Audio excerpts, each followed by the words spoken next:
and welcome to Esports Explore, where we get to know members of the esports industry and those affecting the field overall in a positive way. Today, I got a chance to speak with Jestise Negron, or you might know him by his tag MVD.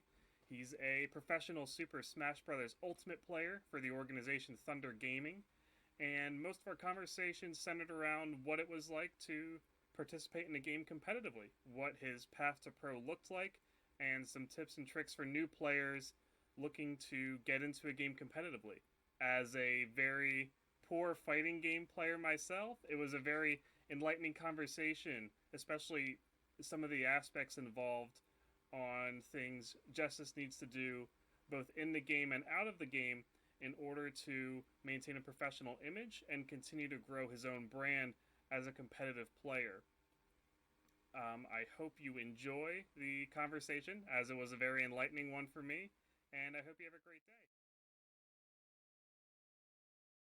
day. My name is Jestise Negron. I go by Jesse.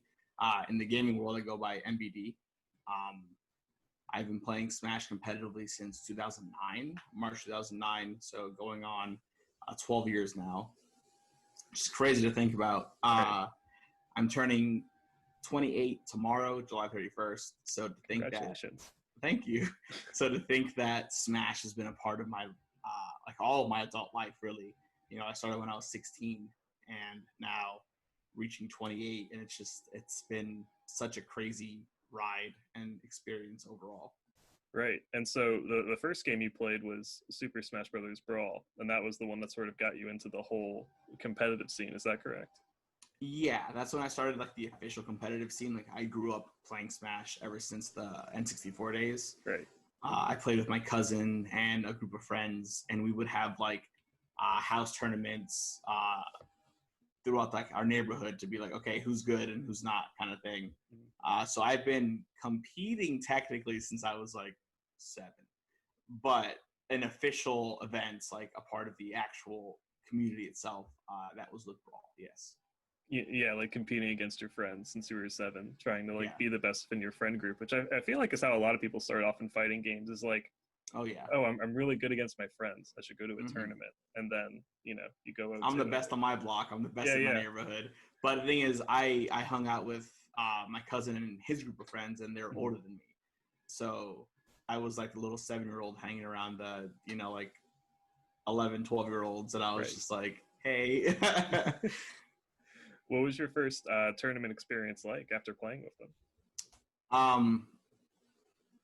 Like with my friends or like the official ones? Like the first out of your house tournament that you went to. Okay. It was crazy. It's a crazy story actually. So we had a house tournament in 2009, and someone that was from the competitive scene heard about it, saw it on some forum, and decided to show up. Easy money, easy pickings in his eyes. And I wound up beating him twice. I won the tournament. And he was like, hey, you're pretty good. Like, you should come to, like, our actual tournaments. And I was like, there's real tournaments? Like, that's a thing? Mm-hmm. And he was like, yeah, like, we could, let's exchange information. And I'll let you know when there's one coming up. I was like, that sounds great. Because for me, I understood a competitive scene existed. Because in the Melee days when I was younger, I would watch like the MLG videos, and I would watch all my favorite players and stuff. So I knew it existed. I just didn't know it existed like on a local level that I could go to. So he hit me up and he told me that there was a big event coming up in March of 2009, and it was in Orlando, Florida. And I, at the time, lived in Miami, Florida. And if you don't know geography, Miami to Orlando, for my house specifically, it was like a 4.5 to 5 hour drive. And I was 16, didn't have a car, didn't know anyone in the scene. My other friends didn't want to go. So I was like, what can I do to make this possible? And I just asked my mom. I was like, hey, can you take me to Orlando? Craziest thing that you could ask a parent. Like, hey, can we go on a 5-hour trip so I can go play some video games? Yeah. What? But, I was always a very good student in school. I was always a respectful child. And my mom was like, well, I had just won that tournament, the bigger one that we had. within our group, and I was like, yeah, like I think I can be pretty good at this. Like he says that I'm pretty good, and he's part of the like those people that play. So I don't think he'd be lying. If anything, he's trying to just expose me to it. So I think it'd be fun. And she was like, well, if you really want to try it, then let's do it. You know, we'll make it happen. I said, oh, that was really easy. So my mother and I went to Orlando on the weekend. She dropped me off at the tournament venue and did her own thing the entire day. And it was crazy because it was like 170 people showed up. And I was like, whoa, this is a lot. And it was, right. Of course, it happened to be the biggest tournament that had ever happened in Florida to date. And I was just like, whoa, this is a little overwhelming. Like all these people that I don't know. And I recognized some people because, as I said, I watched videos. Mm-hmm. So I recognized some names and I was like, oh, that's cool. Oh, this is cool. And it was just a really cool experience. And I believe I got like 33rd or 25th at my first event.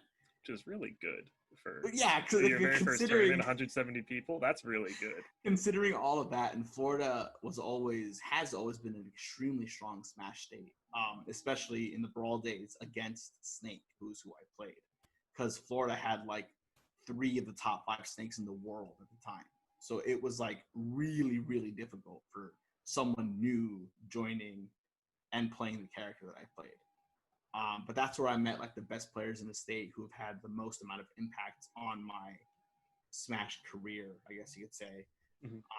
They recognized that I was pretty good, and they decided to like take me under their wing and show me the ropes and train me and become friends with me, which is really cool. So I'd say my first tournament experience ever was probably like one of the best ones you could possibly have. Minus the fact that the guy that I beat at my house tournament was the guy that knocked me out of bracket. And I was so upset. Oh, no. I was like, no, he got me back. Like, it was so upsetting, but it was so much fun regardless. Like, just being exposed to that and meeting the correct people and them acknowledging that I was good or had potential and that they, you know, cared enough to be like, hey, like, be friends with us. Like, we'll help you out. Right. It was really cool.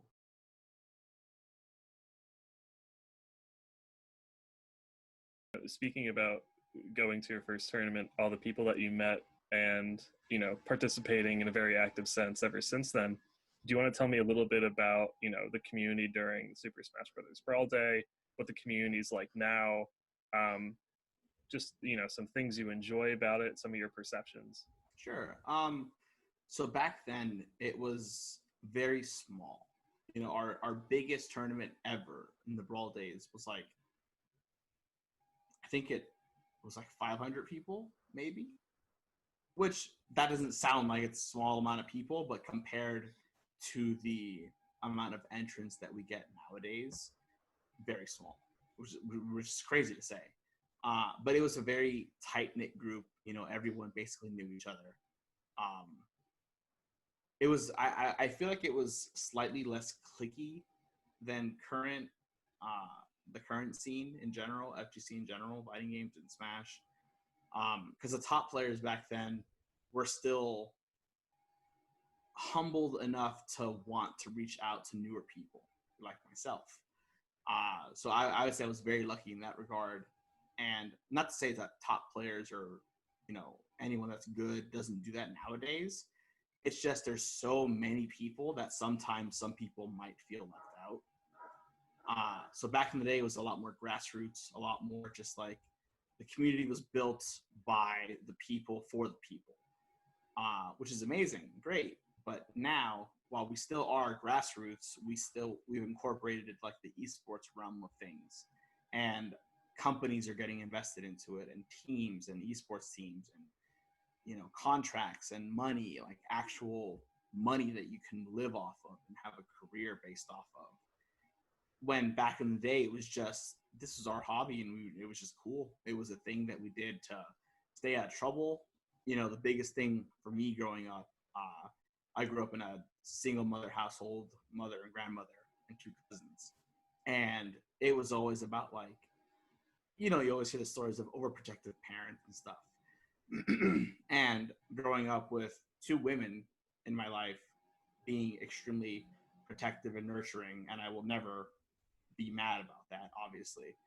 It was definitely like hey, this Smash thing is a way for me to make newer friends, go to their houses, stay at their houses for like a weekend or something, knowing that I'm in a secure household that has other parental units and we're just playing video games. You know, we're not out in the street doing, you know, anything bad that we shouldn't be doing, not getting into trouble. We're mostly just keeping to ourselves while also having the social aspect behind it, which is really cool. And it definitely helps like my mom, for example, to like allow me to do these things. And I'm very grateful that she did it all to begin with, because she could have easily just been like, I don't think it's safe, no. And I would have been like, well, gotta wait till I'm like 18 or something to be able to have the right, or like, you know, more of a say in what you do. But she was always very perceptive to it and very open. And I can't be any more grateful for that, obviously. And nowadays, like I said, the scene is so big. It's our first event for after Brawl. So after Brawl, Smash 4 came out. And that first tournament for Smash 4 had like, it was either between 700 and 1,000 people. And we were just like, whoa, like things are growing, things are changing. And then Smash Ultimate came out, which is obviously the newest iteration of Smash. And the very first event was 1 week after the game came out. And that one had like 600 people. And I won that tournament. Fun fact. Don't park on the grass if anyone wants to look into it. But the very first event, which was like not even like one of the planned like big majors that we have every year. It was just like, bam, 600 people. We were like, whoa, this is crazy. And then Genesis, which was the first like official big ultimate event, had like, I think it was like 2,000 people. And that's, you know, if I said the biggest one before was for Brawl was 500, it's 4 times the amount of people. Right. And like for it's some crazy. Yeah, and for some perspective, you know, Genesis is considered like a super major. That's where like everybody for the year gathers to be able to compete. Compared to Don't Park on the Grass, which is still a really big tournament. Oh yeah. But to garner, you know, 600 people for a tournament that regularly occurred from like previous numbers is really insane for the game's first week. Especially when it was a week after the game came out. It wasn't even like a month into it. It was the very next week, exactly 1 week to the date. And 600 people were like, they signed up already because they were like, oh, Ultimate's coming out the week before. I'm signing up. It's like, we don't even have the game yet. And everyone was just so excited to enter and play. And it's the drastic changes. It's ridiculous how different things are now. Mm-hmm. But there's obviously still a lot of the same things that you could say like the founders of Smash community like set up that still exists. There's still a lot of grassroots. There's still a lot of built by the people for the people. It's not just like corporate esports and we only care about the top 1-2% of the community. Like everyone still matters. And it's become more of a spectator sport for people, which I think is really cool. Because if some people maybe don't want to play at a super high competitive level, you can show up, you can go 0-2 and not win a match and have fun and just experience the event. And back in the Brawl days, I would say everyone that entered tournaments were those hyper aggressive competitive people. And nowadays it's more like it's not just for those hyper competitive people. Not saying that everyone that enters isn't competitive, but there are definitely levels to it. Right. And I think it's more open and more accessible for people who maybe don't want to or can't, for whatever reason, perform at that kind of level. Yeah, I think because of the game's popularity, you get a wider mix of people who enter tournaments where, you know, even if I don't win a match, it's still fun to participate, right? And I still get to spectate afterwards, which is fun also.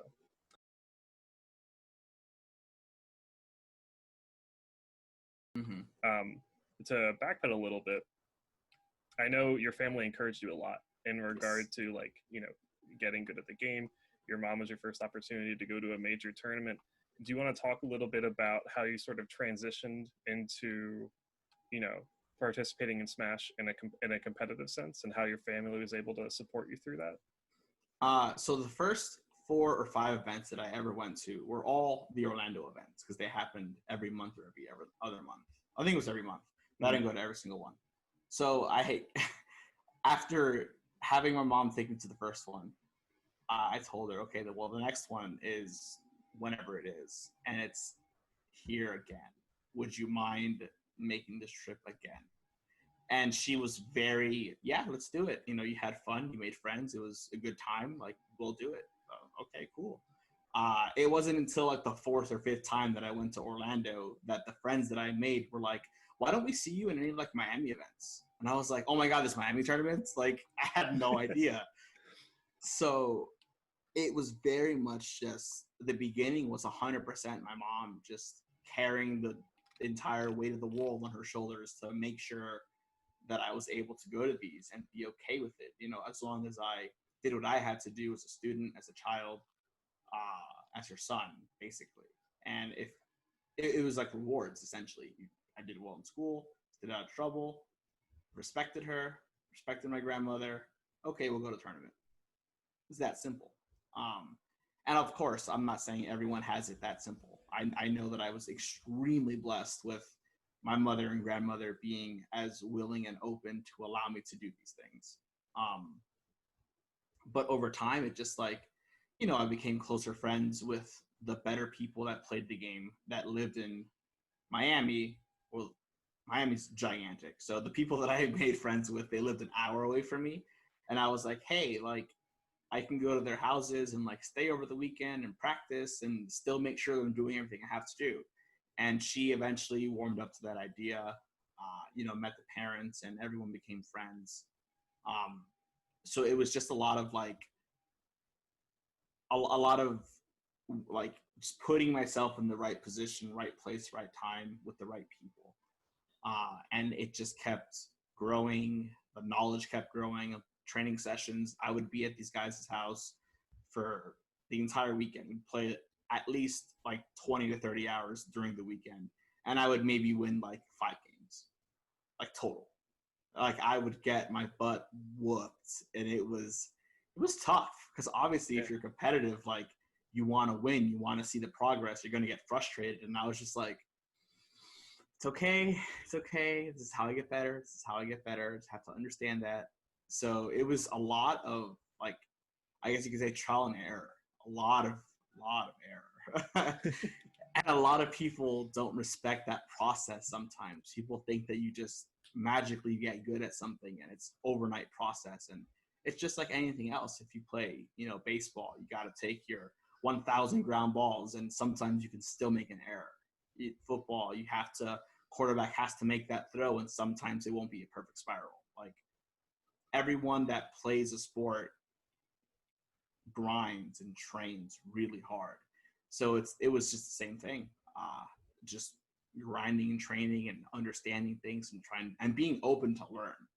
Because being like 16, we've all been there for the most part. And it's like you think you know it all. You think you can do whatever you want, and I'm going to do it the way I want to do it. But then they're like, okay, but this way is just a better way to do it. You have to be open to that kind of criticism, I guess you could say, because it's all learning tools, and this goes beyond just Smash. It applies to real life too, which I think is crazy beneficial for me because I just always looked at Smash as like a branch of real life, and I was like, okay, well, if I'm struggling in math, I'm going to learn how to do it correctly, and if I want to make a shortcut and to do it my way, as long as I understand how to do it correctly first, I can understand how to break away from the norm and do things how I want to do things, as long as you get the right answer at the end.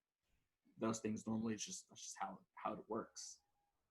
So it was just a lot of time, dedication, studying, playing. And it took me probably like 2.5 years to finally be considered like a national level player, national level threat. And it was hard. A lot of people just assume that top players have it easy. I'm one of the biggest people that's like, yeah, no, I wasn't that great for a while. Like it definitely took time. So I understand like struggles that people can go through. And like I said, it was always just a hobby. So it was one of those things that we were so passionate about a hobby. And then eventually, when the world started changing and esports started integrating into society and it picked up with Smash 4, it just became one of those things that we were all like trained for how to get good at something and how to be better, how to improve as a player. And then that just played hand in hand with esports. It's like, oh, you're a good player. This team wants to talk to you. Right. Oh, you can make money doing this. Because before, like, you didn't make money in Brawl events. Like, even people who won, you maybe made a couple of dollars. Like, you didn't make money. You made your gas money back, essentially. Yeah, it wasn't like you're, 17 years old. Oh, I won a tournament. I got like 3,000. No, you didn't make anything. Like, we really all just played for love of the game, and we travel around the country doing it. It's crazy. Right. Like if you really think about it, the financial investment to what you make off of it was dangerously not in your favor. Well, I think that's a really valuable perspective too, because even now, that Super Smash Bros. Ultimate players are able to make a career out of playing competitively. You still have to account for the years where, maybe they were playing during an unpopular time in Smash 4, or they were playing during Brawl, where they put in all of those hours, but didn't really see returns until much later on. Like, as someone who, didn't grow up with a lot financially, like, a lot of my ability to go to tournaments, like, obviously my mom would help me when she could, but a lot of I want to go to this tournament, like, my best friend and team partner, Esam, he would help me a lot. And him and his brother, his family was like my second family. Him and his brother, Nick Riddle, them two were like, they were two of the three people that like really helped me the most in the Smash scene, whether it be just growing as a person, learning the game, if I was short a couple dollars for a plane ticket or whatever it may be, they were always there to just support me and help. And it was just like, it's such a unique experience that I don't think a lot of people would see in just like the common normal world. Right. And, sort of going off of that, we've, done a pretty good timeline of, your first tournament up to where you started playing competitively up until when you started to be recognized at a national level. What was sort of the transition for you like in regard to playing competitively full time? And, what was sort of your family's perspective as you started to move into that space? So it was one of those things that like,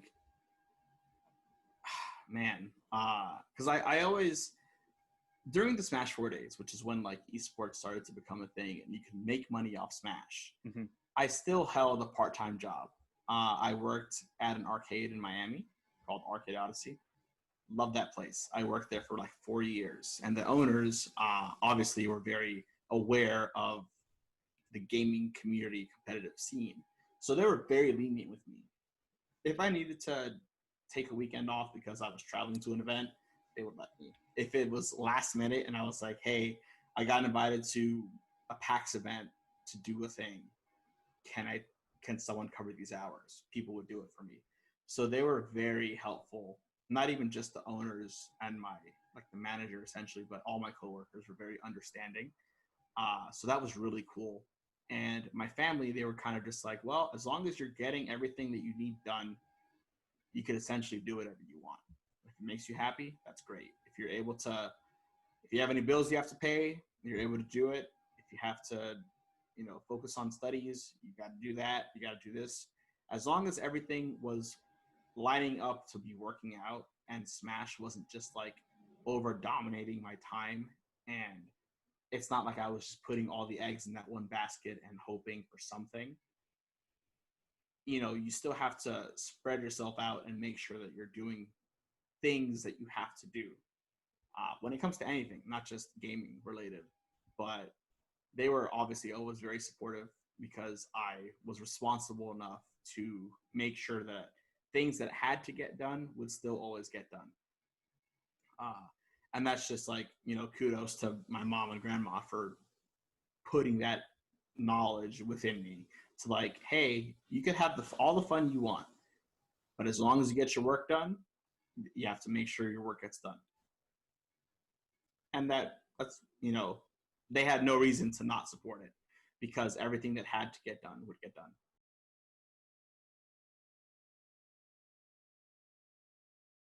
As of currently, you're signed to Thunder Gaming Yes. as one of their players. Do you want to talk a little bit about what it's like to sort of receive a sponsorship for competitive play and what sponsors sort of expect from their players? And the third part, what is sort of marketable about players? What can players do to make themselves marketable towards sponsors? Right. There's a lot of things that go into play. Like being a good player obviously makes you an attractive individual for teams. Having good social media, like just good numbers, good high following, also very good for teams. Being someone that kind of like a solid role model, I guess you could say, but being someone who, tends to stay out of trouble, who,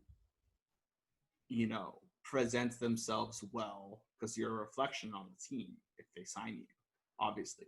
So you have to act professionally, appropriately, have manners, be willing to listen to people, have conversations. There's a lot of things that goes into it. It's not just, oh, you're a good player, so you're going to get everything you want. It's like you have to act a certain way because at the end of the day, it is a professional atmosphere, even though we're playing video games.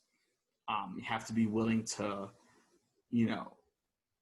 interact with your fans and build a fan base and have people that will support you.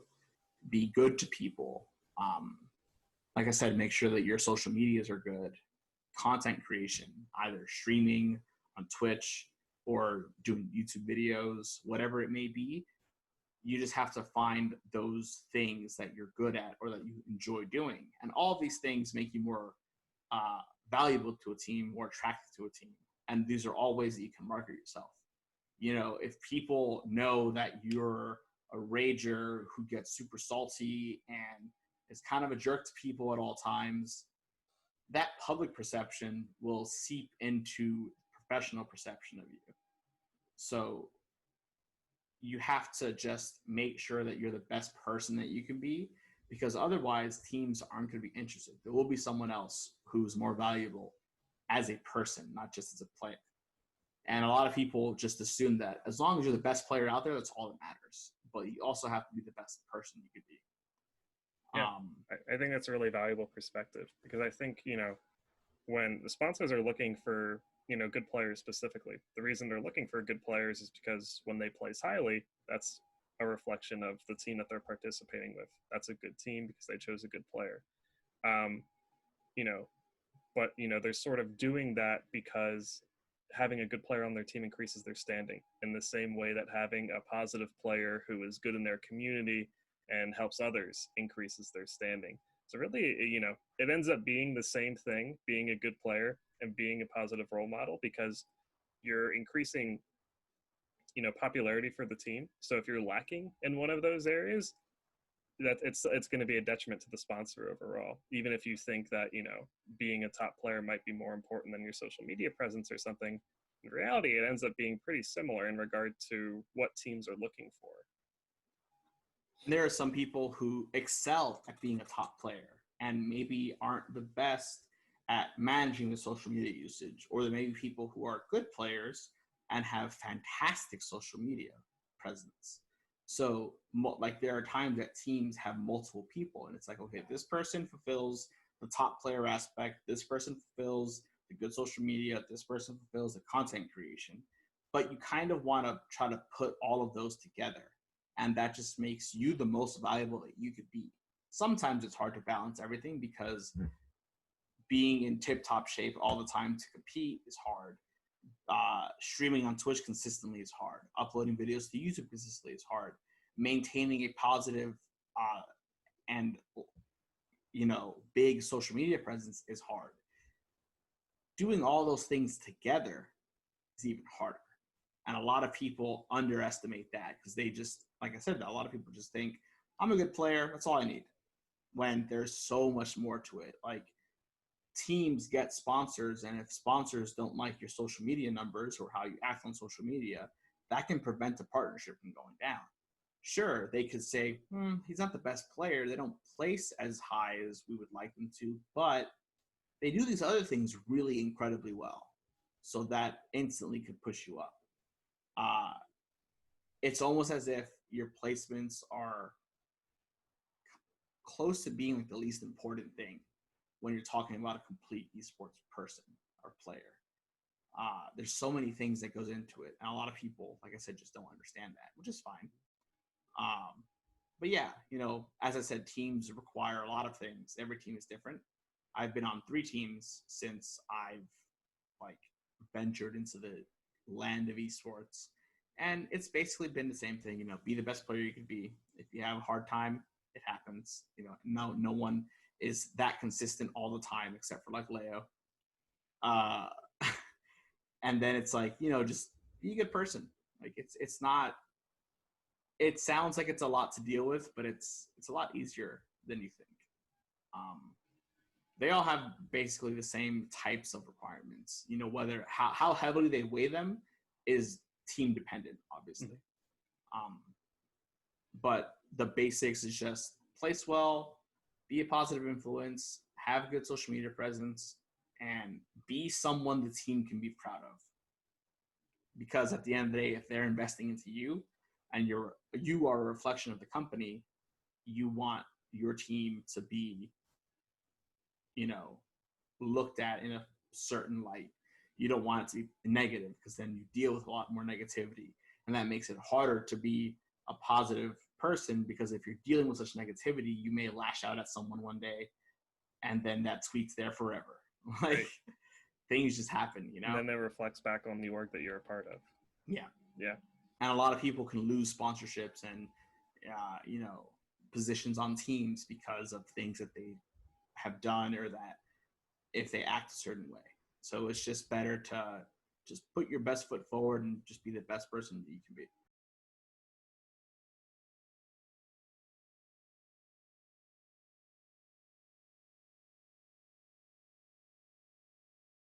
What are some barriers new players, don't really realize they might experience when they get into competitive gaming that we sort of haven't touched on yet, that, they might not sort of expect? I think a lot of people undervalue so many things when trying to get good at a competitive esport. A lot of people don't study footage, don't take notes, don't understand frame data, for example. All of these things are so important. And they obviously depend on the person to how important they are. Because for me, for the longest time, I wasn't big on frame data. I was I didn't understand it, didn't know it. I just knew that move was faster than that move, so it worked first. That was me back in the day. These sequences work. These things are safe on block, so I don't have to look at the numbers. Yeah, it's these things work. I know this does well. I know that works. I know in Smash, grab beats shield, attack beats grab. Okay, I don't need to know the numbers behind it. Right. But as I've grown up and experienced 3 different competitive games at this point, numbers like that, they're there for a reason. They matter so much, and I think people just find studying or labbing and practicing, sitting down for 3 hours to get a certain tech, they find it to be boring, sometimes unfulfilling. I'm not the biggest lab person. It's hard for me to sit down and be okay, I'm going to practice this routine for an hour. Very hard for me to do that. But for some people, they can sit there for 3 to 4 hours and just lab the same thing over and over and over again. It's just a lot of people. I think a lot of people assume that they have this natural talent and they can just win, when there's so much work that goes into it. So I think a big barrier for new players is themselves. If I'm being honest, a lot of them just think they know it all. Oh, well, I'm young, so I have a really good reaction time, so I don't have to study frame data. Or, oh, I can look at what's going on and understand it, but there's so much more to it. That's why professional athletes, baseball players, basketball players, football players, they all watch footage. They are at the peak of their respective fields, and they watch footage and practice every single day.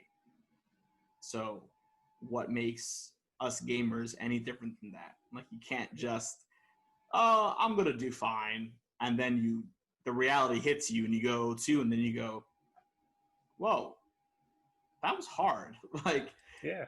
And unless someone tells you, you know, what you did wrong in that scenario, or you see it yourself, you're probably not going to see it by playing, because you're likely going to be repeating the same sequence over and over again. yeah. Like, it's a big thing that people have to have their egos put in check, and they have to really just be willing to learn. And again, it's another parallel that Smash has to just life in general. Like, being a part of a scene like Smash has just taught me so much about the real world, which is really weird to think, because it's just it's a video game. Like, this can't teach me anything important for life, except it's taught me most things that I apply to real life, which is crazy to think of. But there's just so many things, you know, being disciplined, controlling yourself, keeping your emotions in check, whatever it may be. Like, there's so much that goes into it. And a lot of people, I think those are all barriers that people can encounter, that they think of it as on the surface level of just playing a video game. But it's so much deeper than that. And people definitely learn that the hard way.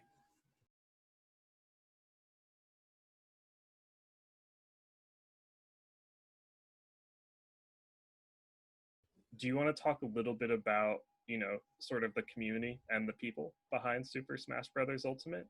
You know, what it's like to be a part of that community and sort of your favorite aspects of it? Sure. You know, Smash community for me it's always been incredible. Like, I've had very, very little, if any, like, horror experiences in the scene. And I'm lucky for that, because a lot of people have had negative situations come up. Recently, as we know, there's been a lot of things that have come out about the Smash scene. I don't want to get into too many details if you don't want that, but it's, you know, there's just been a lot of things that people were unaware of. And it's changing the dynamic of the scene right now. But for me, growing up in the Smash scene, it was always like a very inviting, welcoming place that anyone can join, anyone can be who they are, because there's probably someone else like you in it. Very inclusive, whether, you know, it be based off your sexuality, your preferences, who you are as a person, what you identify as, no matter what it is, anyone can sit down, plug in, and play. And I think that's been really helpful, because you have all these different types of people, you know, guys, girls, you know, tall people, short people, no matter anything in between, all different types of people coming together and playing Smash Bros. And it's always been, for me, like a beautiful thing to imagine that it's like, wow, look at all these people in the room. Do you think that anywhere else would have this amount of variety, and everyone is just being friendly together, playing together, laughing together, smiling together, creating memories together? I don't think so. You know, you look at high schools, and high schools are extremely cliquey, for example. You got the jocks, you got the nerds, you got this, you got that. Everyone is in their own thing. The Smash scene could be cliquey at, like, you know, top level players hanging out with top level players. But if you look at the entire base, all those cliques that exist in high school where people may not feel like they belong are gone. Everyone belongs together because we're just united as Smash players. No matter which game you play, because there's multiple games. But it's just one of those things that I think my favorite thing about the scene is how inclusive it is for most people, if not everyone. You know, we have young people, children, adults. I've seen people in their 30s play and have a good time. You know, families go to tournaments together. You see mother, father, daughter, son, and they're all just having a good time, meeting the players that they look up to. It's just very special. Like, it's something that I wouldn't trade for anything in the world. I'm very blessed to have been a part of it, and I will be a part of it for as long as I can be, because it's definitely like shaped who I am as a person today. And I've experienced so many things that people wouldn't expect that you would experience through gaming.